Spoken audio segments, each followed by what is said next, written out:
Oh, that's good. I would prefer if people could be more interactive and they do actually respond. And that way, I think we would be able to make more sense of this talk. I'm Okay. sharing my screen. I hope everyone can see the screen. Yes. Okay, good. So today we are going to discuss on how linear algebra can be applied, and I assume that is what has already been done in some of the lectures earlier. And since this is teachers enrichment workshop, which which is discussing various uh, aspects of linear algebra, and the applicative aspects of linear algebra are certainly worth discussing, because in our college education, that's what is missing, and students have lots of questions. And in order to enable us answer those questions, and also in order to enrich our understanding of the ground understanding of mathematics, it's good to know such application. So thank you. I begin with that. And the title of this talk is From Linear Algebra to Google. And somewhere graphs will be in the picture. So the way we will be connecting Google is graphs actually. And there is linear algebra which comes. Okay, so before I actually start, let me just show you some picture. And the purpose of showing this picture to you is to ask you a question. What is the picture? Can someone among the participants guess what is this picture? Looks quite beautiful. Any response? If someone has seen such a picture earlier, you can make any guess.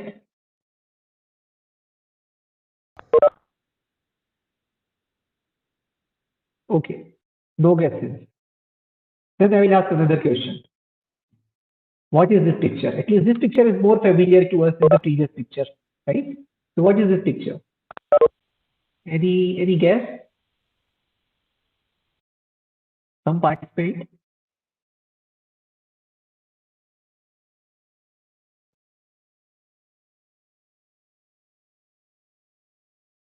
Okay, that's very good answer. It's not quite correct. Someone says electricity. Okay. Wild map. Okay. Okay. Nice. Nice. What else? You can speak also if you want.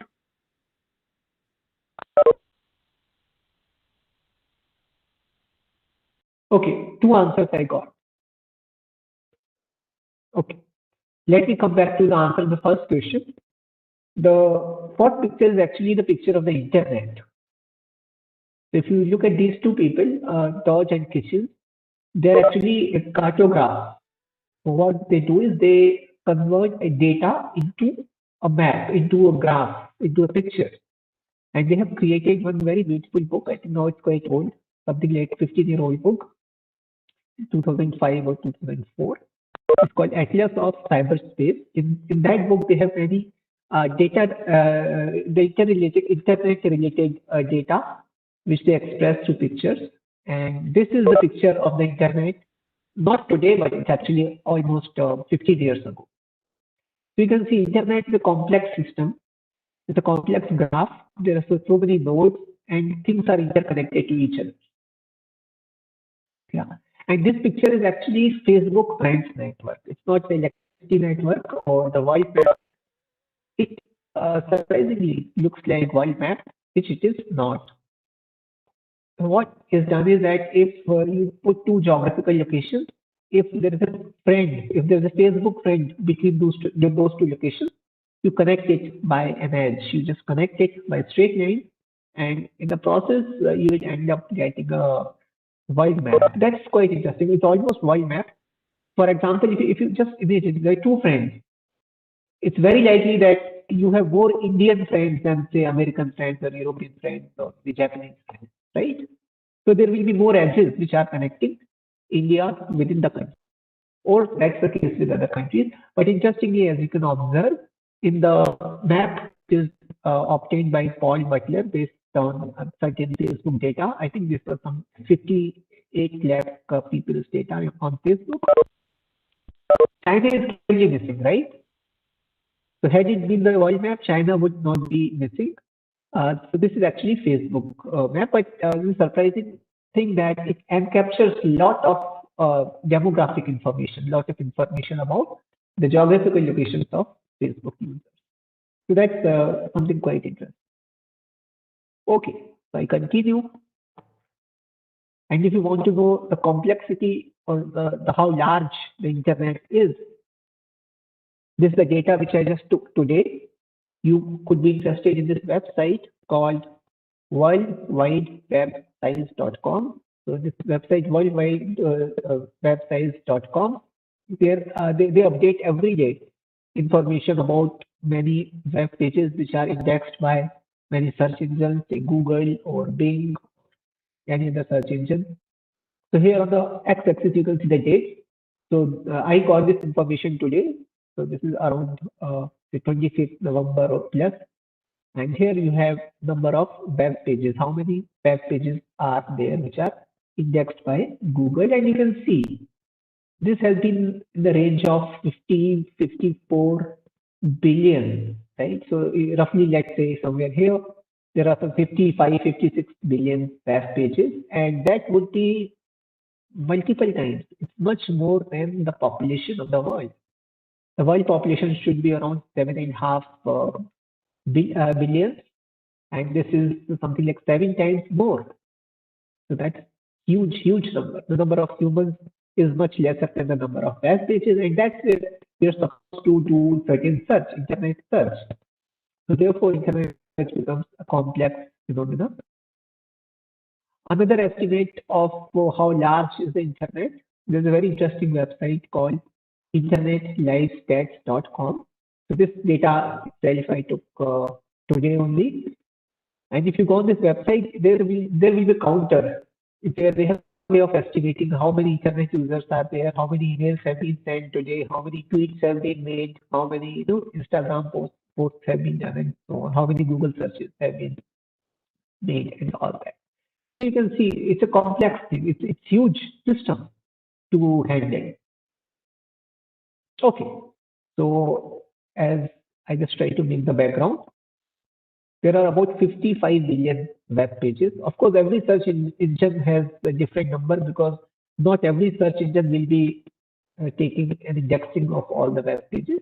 So let's say for Google, the number is estimated to be 55 billion.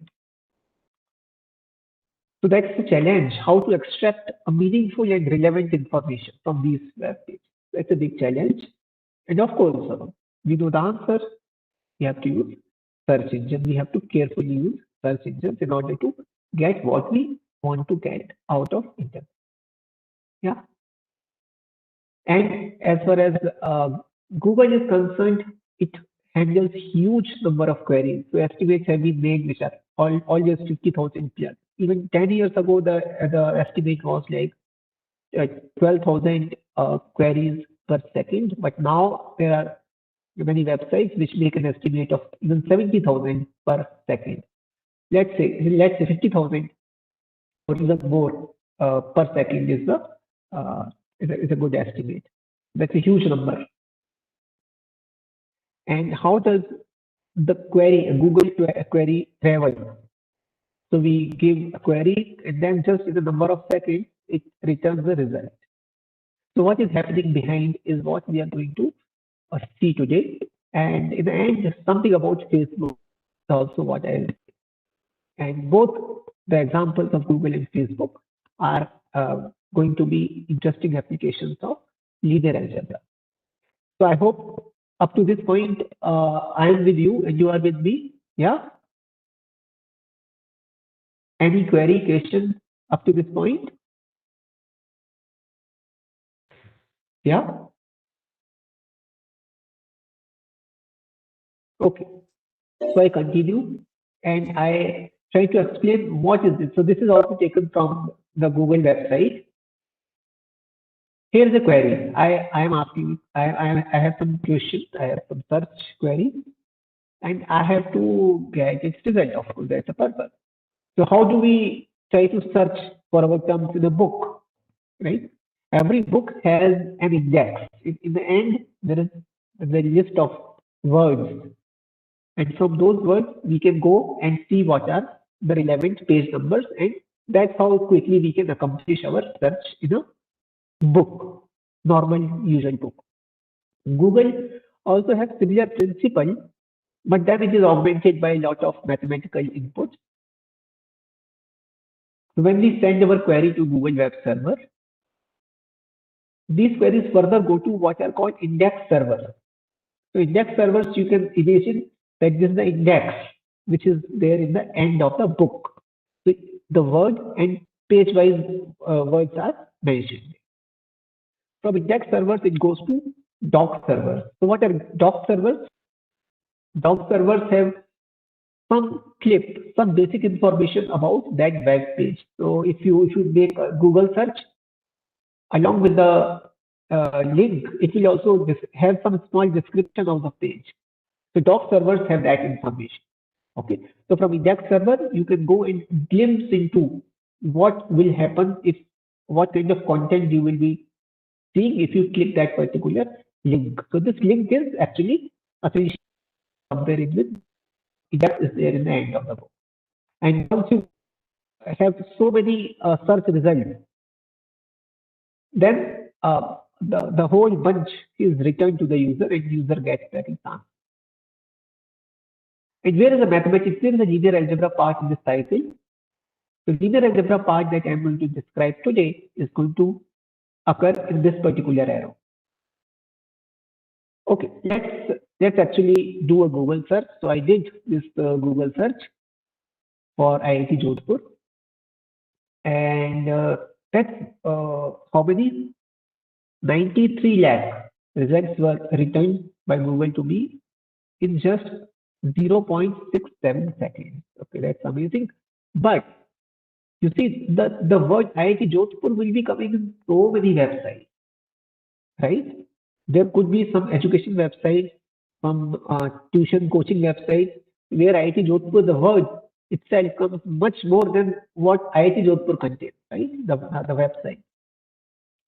So how did it recognize that out of these 93 lakh search results, this is the most important? Because when we do Google search,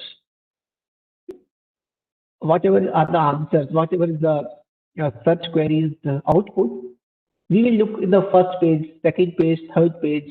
Beyond that, we won't see. We are not going to see, say, 1,000 entry. We are not going to certainly see 93 lakh last query, right? Last answer.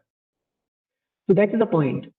How does Google know that it should rank all the search results in such a way so that the most relevant ones actually appear before the other page? Like that's where I'm saying that's where our linear algebra is playing an extremely important role. Okay. Okay. So that's what I explained. So for search engines, the result is that there are so many search results. How to present them back to the user? Of course, the common sense the thing says that show important pages first, but that is precisely the problem. How to realize that which page is more important and which page is least important. And that's where linear algebra is going to come up. So that's the question, right? How to rank web pages in the order of importance.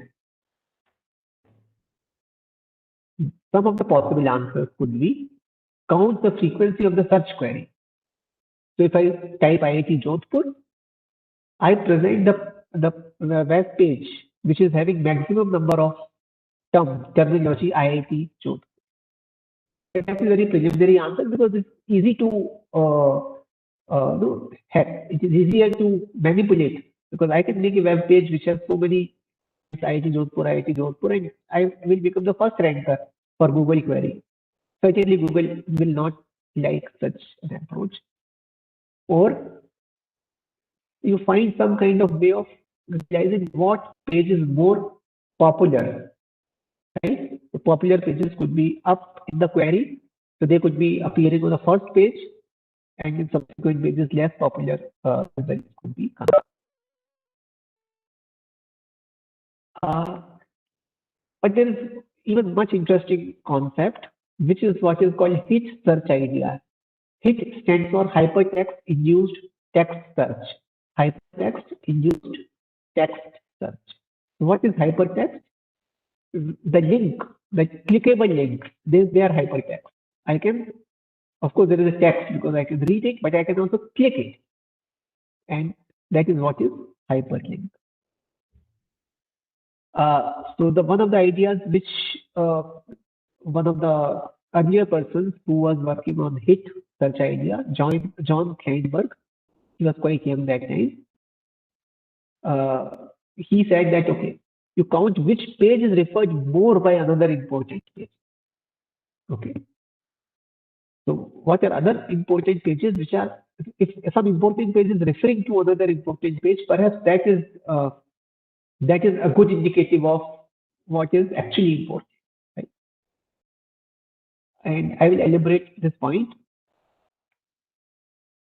And if you see the way, so what is the idea? So the idea which is there in the HIT search concept is that you explore the hyperlink structure of internet. So there are websites. Just assume that all these are so many web pages, okay? And you see some web page which is referred by another web page. So this is kind of recommendation. This web page D is giving recommendation to web page A. So if there is a hyperlink which is originating in D and which says A, go to A for this particular thing, that means it is giving its recommendation to A. And that's where D is sharing its reputation with A. That's how we are going to read it. D is sharing its reputation with A.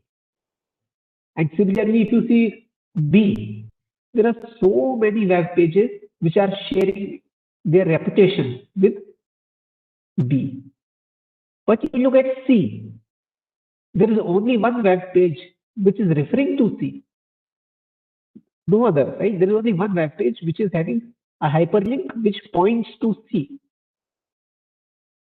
But since B itself is so important, see, you can see B is so important. Therefore, the recommendation value of B is higher, and just by the fact that it is referred by only one website, one web page, C itself becomes quite important, quite higher in the rank structure. So I hope this point is clear to us.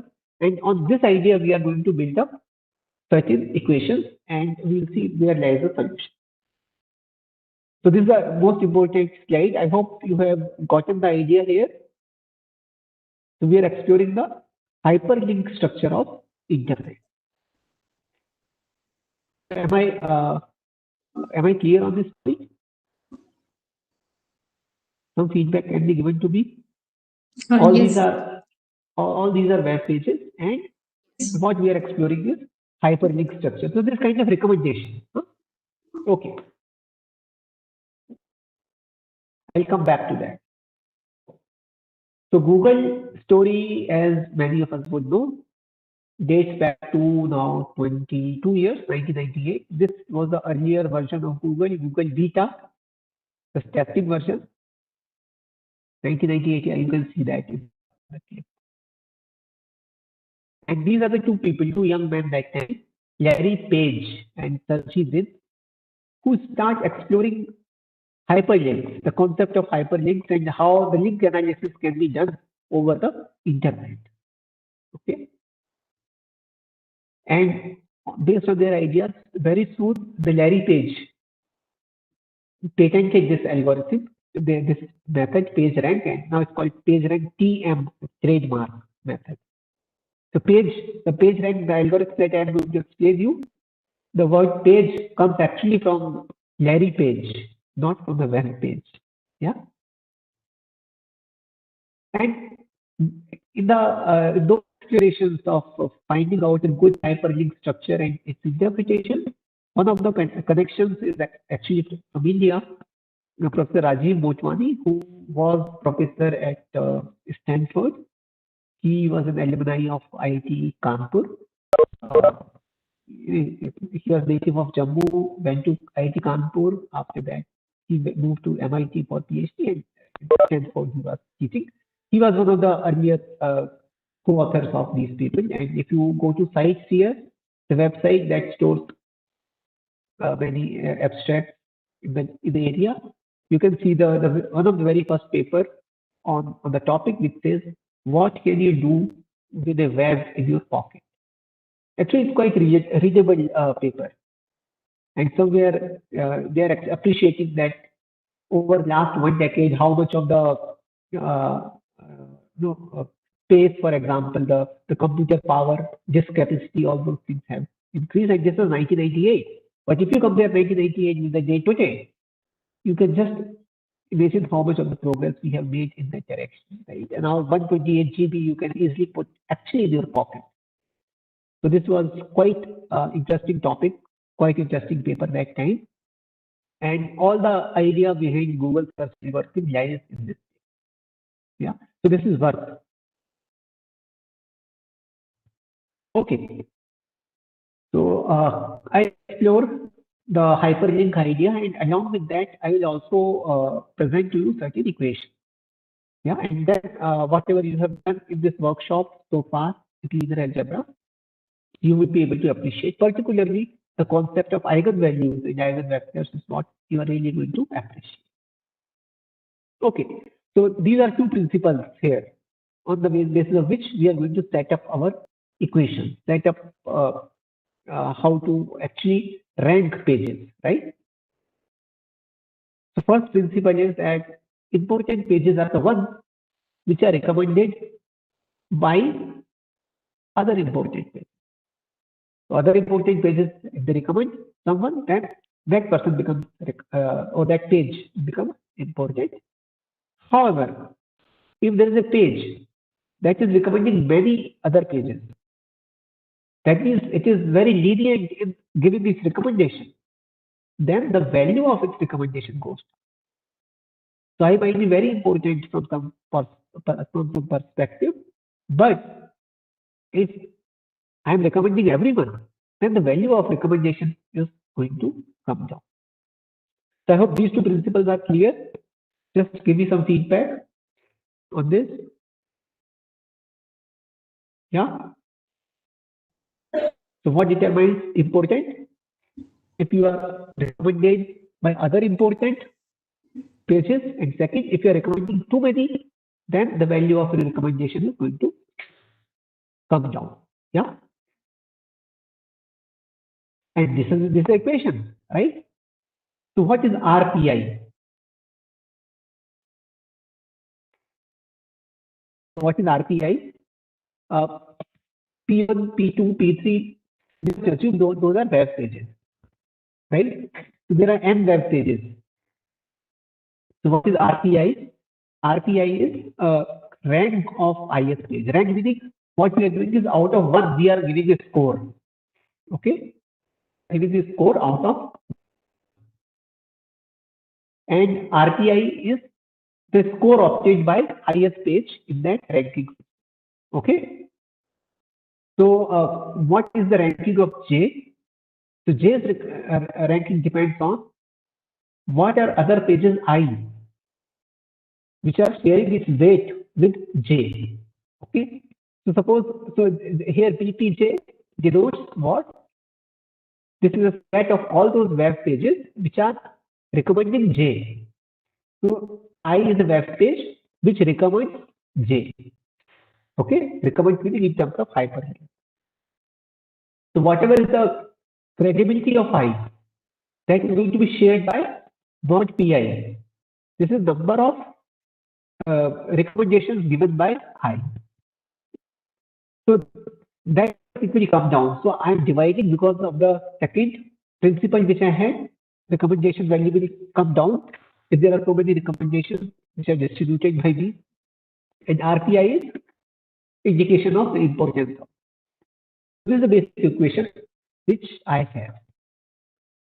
I hope this point is also clear to you. So for each page, this is how I can obtain.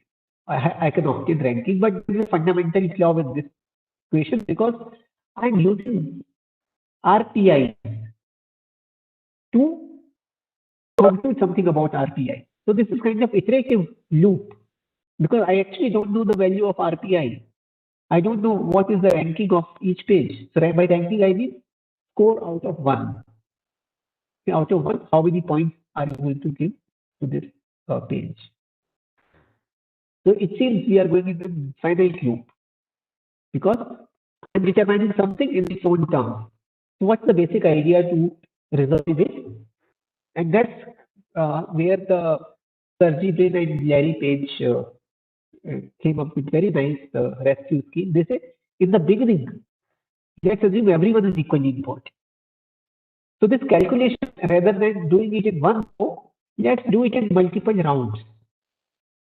Okay, first round everyone is equal, and then explore the hyperlink structure using this equation. And in multiple occasions, in multiple equations, you see how things are converging. That's the basic idea. So Rk plus 1 denotes the ranking after k plus first round. And to calculate the ranking of k plus first round, what do you use? You use previous round score. So you should use Rk. Yeah. And the beginning, everything is having rank 1 by n, where n is the total number of pages which you want to, which are there in your system, which are there in your internet.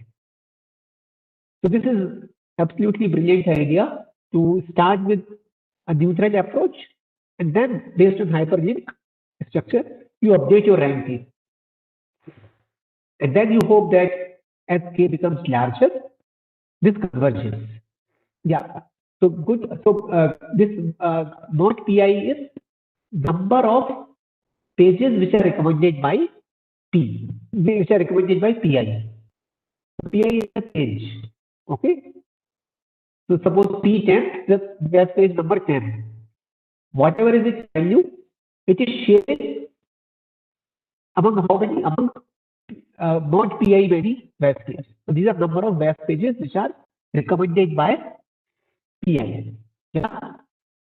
So is that clear, or should I say more on that? You can give me feedback. Okay, good. Devanshu is asking what is mod of PI. Yeah, so I have answered that. So this is the number of web pages which are recommended by PI. Yeah. Okay. Now let me try to write this equation. This equation in terms of linear algebra. Okay, in terms of matrix multiplication. How do I do that? I treat one not pi, those things as coefficients, like in matrix coefficient. So I'm thinking of a matrix. I'm calling it H, whose jth entry is Hij. And what is Hij? 1 by not pi if pi recommends pj. And otherwise it's 0. Because if I have this definition, I can express this equation in terms of a matrix multiplication. Okay, how? Okay, so after kth round, I'm assuming that first page has rank, that is score RKP1. Second page is having RKP2, like that. And this T is for transpose, because I want to write things as a column vector. Okay, the transpose. So I'm writing down all the scores of all the pages as a vector column. And this Vk is what I am updating in every round. So K is kth round. And as we have seen, in our first round, we were neutral. Everything was 1 by n. Everything was equally important or unimportant by 1 by n. That was our ranking. That was our score out of 1 that we gave to all the wastage. And after that, this distribution of 1 started based on hyperlink structure. Yeah. So this is the best. This is the ranking, the entire data Vk. This is what I should observe. How do you go to the next round based on the previous round? This is just the matrix multiplication. or the linear transformation H you apply on the column vector Vk. H is this matrix. So this equation that I have written is just matrix expression. This is the matrix multiplication H into Vk. This is the matrix multiplication and notation of the same set of equations, this one. So this equation and the other one, which is in terms of matrices, there is no difference. It's just the notation is different. That's all. Okay, because my coefficients are coming from 1 divided by mod pi, right? So here also my coefficients are coming from how 1 divided by mod pi, and these are vectors. These are vector entries. The ith entry in the vector Vk. Okay, and I just have to keep putting H again and again, and I just have to hope that this sequence converges. Yeah. So that's what let me do. So consider this as an internet. This is my internet consisting of 6 web pages. Okay. What is hyperlink matrix in that context? Let's go to the page to the first row. Yeah. If I go to if I go to first row, what are the web pages which so one, if you go to one is referring 2 and 3, right? One is recommending 2 and 3. So one is giving, therefore 2 recommendations. Value of its recommendation therefore will be half. So it's half. Other places you put 0. And what about web page 2? Not giving recommendation to anyone. So it's 0 throughout. Forward web page 3. So it is giving recommendation to 2, 1, and 5. So 3 is giving recommendation to 1, 2, and 5. So for 3, 1, 2, and 5, fifth column, the value of the recommendation will be 1 by 3, 1 by 3. Other 6, 0. So this is precisely the definition of this matrix, right? Hyperlink matrix. So the entire hyperlink data I have summarized as a matrix. Is it fine with us? Yeah. So just the matrix multiplication is what I have used so far in this notation. Okay. Now I have to make some correction. What is called stochasticity adjustment, and so the idea of having this is so that it allows us to apply certain theorems which are for what are called stochastic matrices. So you remember the second row was 0 throughout. Why was it 0? Because 2 refused to recommend anyone. So rather than say that 2 is not recommending anyone, let's say that 2 is recommending everyone equally, including itself. So what I do is, in place of 0, I put 1 by 6, 1 by 6. What's the advantage? Well, this approach has changed because saying that it is not recommending everyone, we have said that it is recommending everyone equally. But the advantage that we actually offer is in terms of the applicability of certain mathematical theorems. Okay, so that our calculations become doable. Okay. There is one more adjustment which is actually done by Google. So what it does is it is called primitivity adjustment.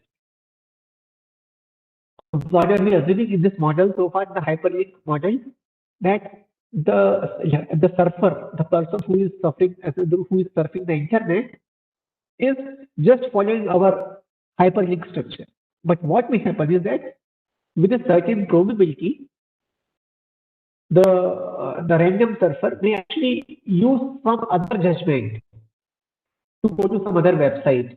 That human judgment may come, or maybe the person gets bored and with some other judgment gets to some other website, and that's also a statement on what is important, what is not. So there is something called damping factor, meaning This model is going to be used with certain probability by the user, but user may also choose randomly some other website. Okay, so to make that adjustment for certain value of alpha, which is less than 1, some kind of adjustment is done by the Google, and it's called damping factor. The value of damping factor which Google uses is around 0.85 and it's quite stable. But it is subject to updates depending on their analysis and observation. So rather than using the hyperlink matrix which was there after stochasticity adjustment, you actually use Google matrix. After taking an input from what is called random surface model, and then what do? You replace H by G in this session. And what is this information, this equality? This equality is coming from those two principles. If the important person recommends you, then your value goes up. But if an important person gives so many recommendations, then the value of the recommendation of that person goes down. So those two things are therefore captured along with stochasticity and primitivity adjustment in this equation. Okay. And now what we do is we keep iterating on this. So we, after KS round, after KPS first round, after KPS 2 rounds, and therefore we get vectors after each round.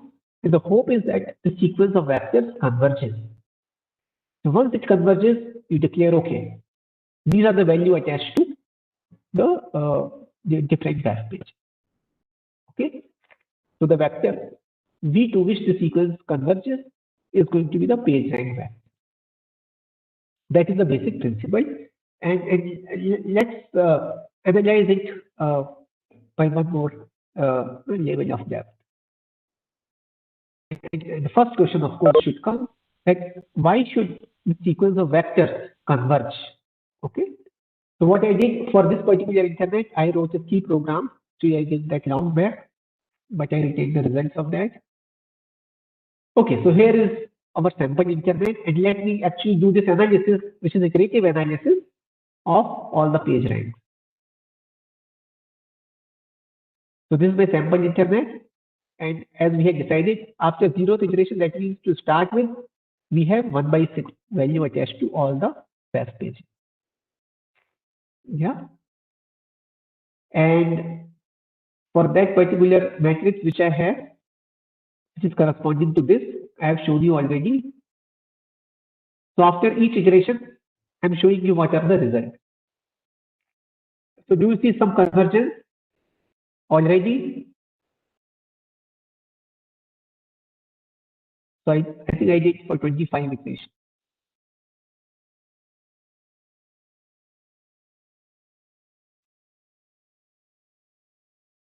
Yeah.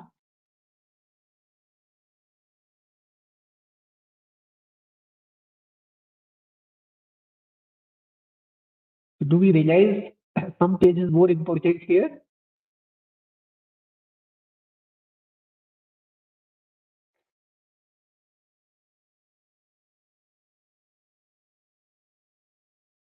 Do we declare it's a convergence?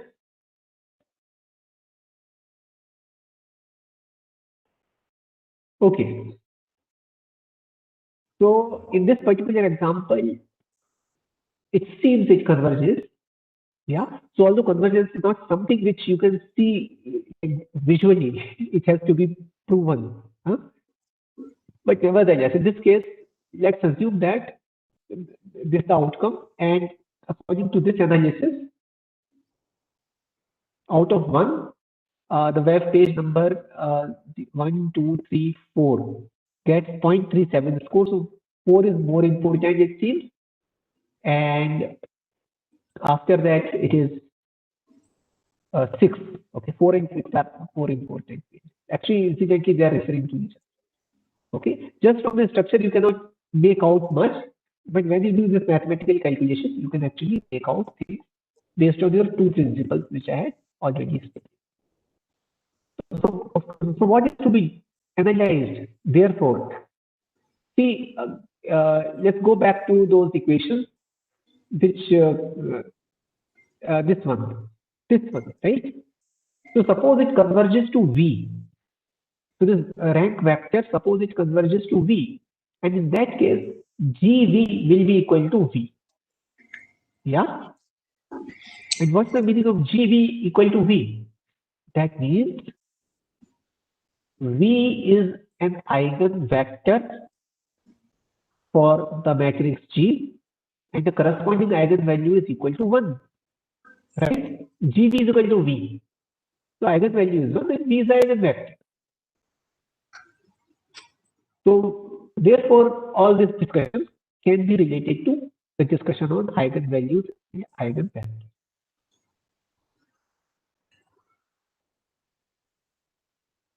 And you have already seen what eigenvalues and eigenvectors are.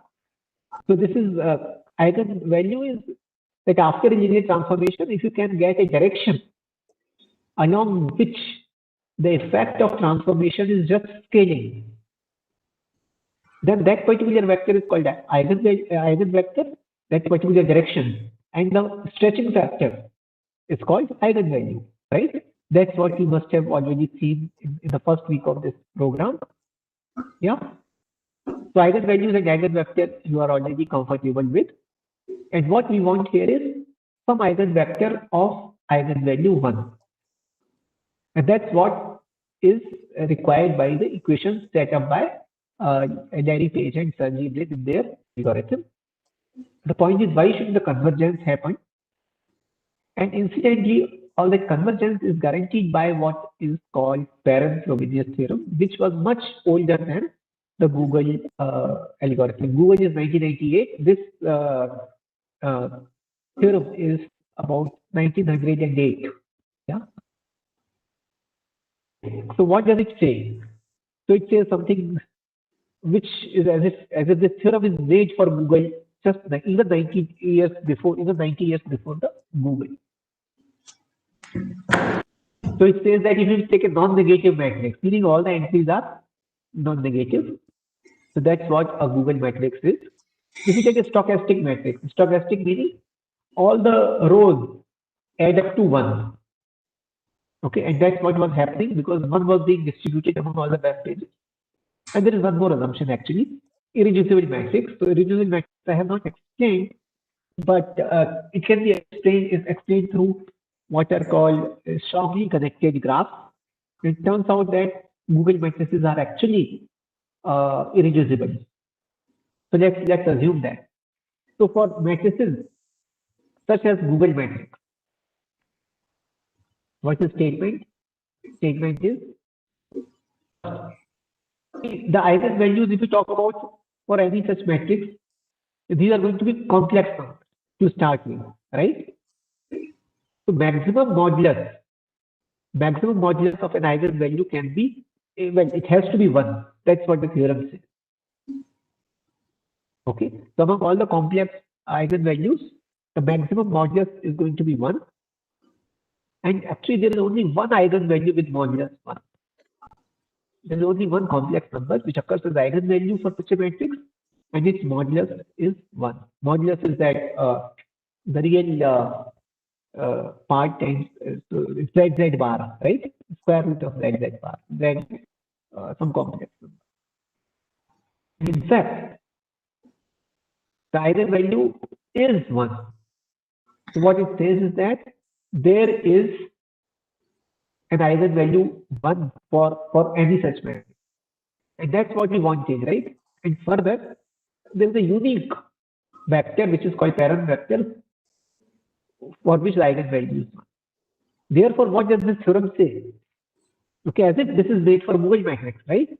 So the theorem says that if I take a Google matrix, then there indeed exists a V vector for which V is Google matrix times. And that is what we can actually take as PageRank vector because it has to be unique. Okay, so that is going to be PageRank vector for our analysis of the rank that we want.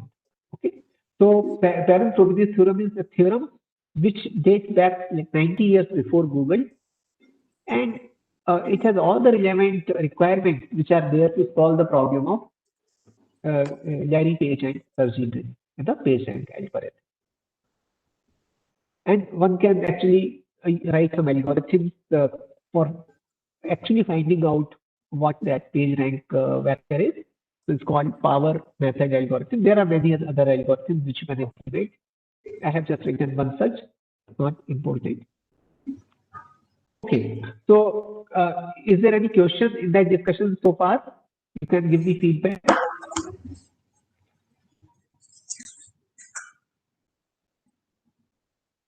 Everything is clear for everybody?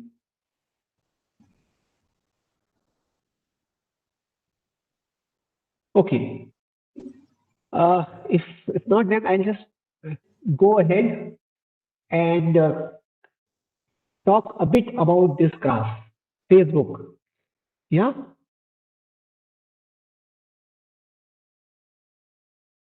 This is, let's assume that this is a Facebook network. So what is this? I connect 1 to 2 if they are friends, right? If 1 and 2 are friends, similarly 2 and 5 are friends, right? 5 and 4 are not friends. So I have made this adjacency graph of, or the friend graph of Facebook. And how much information, what kind of information can I capture through the adjacency matrices of this? So you might have seen when you go to someone's Facebook page, it shows that you have a common friend, right? You know someone who is known to that person. Some common friend it tries to show. So what you can do is you can write the adjacency matrix of this.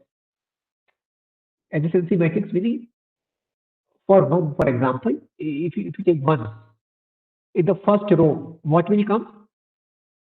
So 1 is trying to 2, 3, 4. So 1 is trying to everyone. So the row that you will write is 0, 1, 1, 1, 1.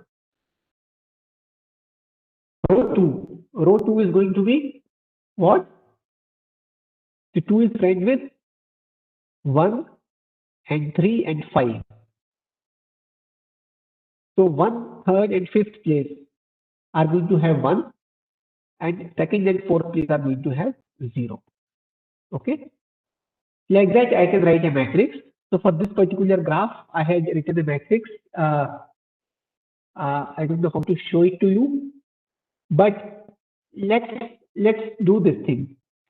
I have put it on some place where it can actually calculate matrix multiplication. So I'll just make another share.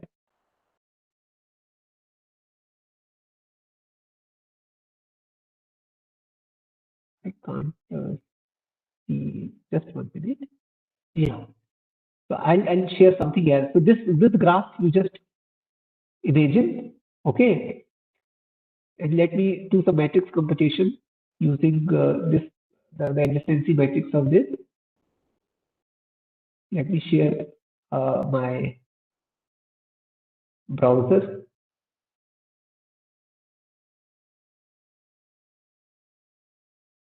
You can see this, right? So this is what adjacency matrix is, okay? For the given graph. Remember first node, first friend, the first person in the graph had everyone as a friend. Second one did not have 2 and 4 as friends, but everyone has like that. Well, 2 is itself, right? So the diagonal is going to be 0 for such matrices. So I have written the matrix, and here the 5 by 5 matrix for which I am going to calculate second power. So let me calculate its second power. It doesn't. No, it's not working here. Let me try it again. No, I'll just write it again. 0, 1, 1, 1, 1, and this is 1, 0, 1, 0, 1, right? 1, 1, 0, 1, 0, 1, 0, 1, 0, 0, and then 1, 1, 0, 0, 0, 0. This is the matrix, and this matrix again it doesn't show. Maybe the sharing mode there is a problem in the processing. Let me just try to. What I'm trying to do is I'm trying to square the matrix. So had it been the in-person interaction, I would have loved one of you to actually calculate it. I'm trying to calculate square of this.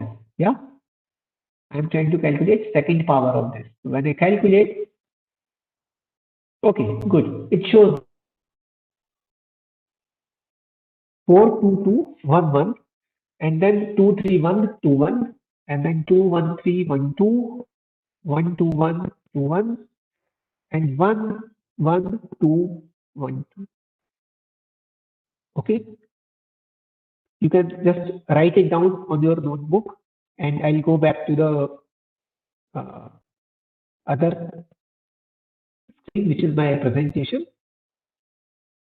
I hope you have written it down, and I come back to the presentation. Yeah. So here you can see for this particular matrix, yeah, or for this particular graph. So let's assume graph and matrix are having the same information. It's adjacency matrix. If I square it, then what are the diagonal elements? 4, 3, 3, 2, 2. Right? Those were the elements 10. So can you just tell me what is that 4? What is 4 with respect to 1? What is 3 with respect to 2? In that matrix. So 4 is number of friends which one has, right? So if you just square the adjacency matrix, the diagonal what we are getting is number of friends which are there. So for 2 we got 3, right? For 5 we got 2. 5 has only 2 friends. So diagonal is going to have the information about friends. And what about off diagonal element? So of course it's a symmetric matrix because here I am assuming that if my right, I have made it undirected graph. So what is the information in the off diagonal? For example, let's say for the first vertex, the third entry was 2. First vertex, the third entry is 2. What's the meaning of that? Actually, that is information about common friends between 1 and 3. So what it says is that 1 and 3, the number of common friends is 2. So who are the common friends? One is this, and other is this 2 and 4. So for 1 and 3, 2 and 4 are the common. So that's a very simple thing. And I would like to give this as exercise to you, that if you write down the adjacency matrix, then its first power gives you information about number of friends for all the people in the diagram and number of common friends as well. So ijth row is number of common friends between I and j. So why does it happen? See, matrix multiplication to start with looks like some absurd thing when we learn it in class 11 or 12. It looks like some very random process when you some rows, columns, you just compose them in certain way. But why should that matrix multiplication actually give us information about common friends in Facebook?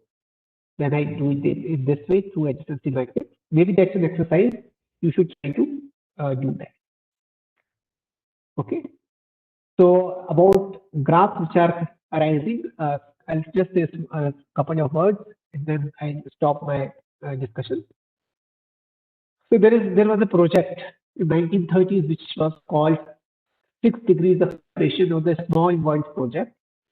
What it says is that the hypothesis was that if you think of the entire world as a network, there's a network of friends. I know him, and so on. Then, given any two people, say A and B, there is a sequence of 6 friends. So just in 6 steps, I can reach any person to any other person by means of 6 friends. So this is my friend, my friend, my friend, like that. Okay, and that was called small world hypothesis. Although we test that hypothesis that time, and interestingly, there is some person, Carl Bunyan, he took the data of Facebook users, 5.8 billion users, and calculated how much degree are we separated by. And he used lots of linear algebraic methods and some methods coming from probability theory. And he came up that average separation of two people is actually 5.73. And the maximum degree of separation within the Facebook group is 12. So that's something interesting analysis over graph. And in maths also we have such graph analysis, right? When we look at our MathSciNet, the MathSciNet data, the people are always interested in calculating what is their Erdos number, right? If you have co-authored paper with someone and that person has co-authored with someone and like that. So how far are you from Erdos? So one can calculate the MathSciNet data also.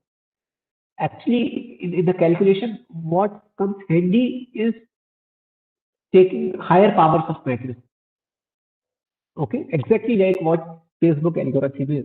And therefore, there should be ways to accomplish matrix multiplication or the powering matrices in an efficient way. And that's where we have very special types of matrices, right? Certain canonical forms or diagonal matrices are absolutely wonderful. You can immediately raise powers to them. But even if in the simpler form, some kind of Jordan decomposition, maybe rational canonical form, if they are, perhaps you can try to uh, have a better or faster way of multiplying. So I'm just done. See, linear algebra is something which is considered a subject of pure math, but it is actually occurring everywhere, including lot of applied math and sciences. The differential equation is coming left and right? And in computer science, graph theory, and all that. So that is what one of the famous scientists, Eugen Wigner, used to say. This is unreasonable efficiency of mathematics. Mathematics is efficient to unreasonable extent. There is no way to explain why mathematics is used, but it is used. So unreasonable so his statement I'm just quoting and stopping. The unreasonable efficiency of mathematics in science is a gift that we neither understand nor deserve. And linear algebra is certainly one of the examples in the context of Wigner. So yeah, with that, maybe I'll stop and I can take questions. I'm done. Thank you very much, Amit sir. Anyone has questions for Dr. Amit? Any questions?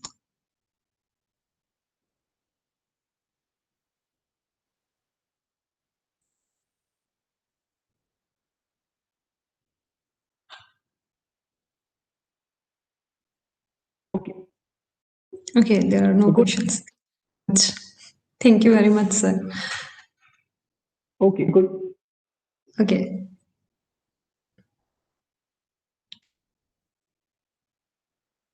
Are you saying something? You are on mute. No. So now I think I can go, right? Yes. Thank you very much. Okay. Thank Sure. you.